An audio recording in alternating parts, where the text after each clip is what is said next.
Hello and welcome back to our channel on myths and legends. Today, we're diving deep into the very beginning of the Greek pantheon, a story of betrayal, power, and a prophecy that would shape the destiny of gods and mortals. This is the tale of how Cronus overthrew his father, Uranus.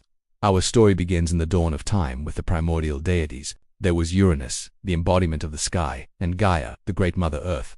Together, they had many children. First came the 12 mighty Titans, 6 sons and 6 daughters, who were godlike in their power and beauty. But then came their other children, the Cyclopes, one-eyed giants who were master craftsmen, and the Hecatontures, fearsome beings with 100 hands and 50 heads. Uranus, looking down from the heavens, was both proud and terrified of his offspring. He adored the graceful Titans, but he was repulsed by the Cyclopes and the Hecatontures. He saw their immense strength not as a gift, but as a threat to his own rule.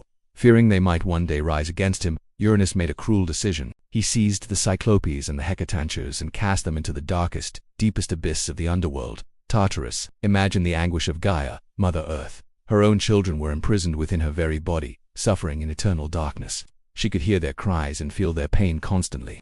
Her love for her children turned into a burning hatred for her husband Uranus. She pleaded with him to release them, but he refused, his heart hardened by fear and pride. Gaia knew she had to act.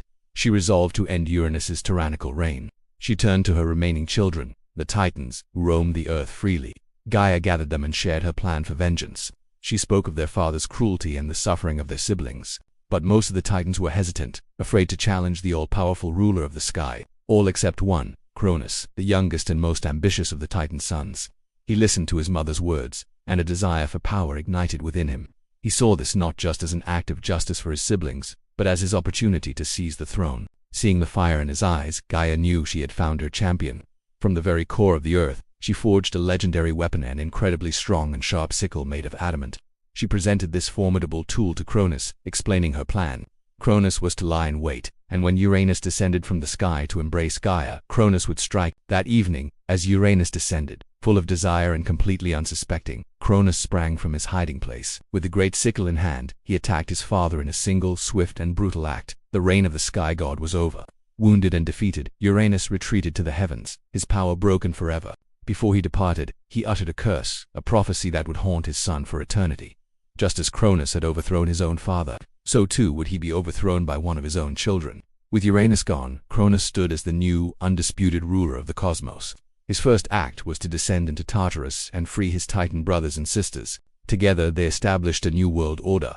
Cronus, now the king of the Titans, took his sister Rhea as his queen, and they ruled over a golden age, a time of prosperity and peace for the world. But even at the height of his power, the chilling words of his father's prophecy echoed in his mind.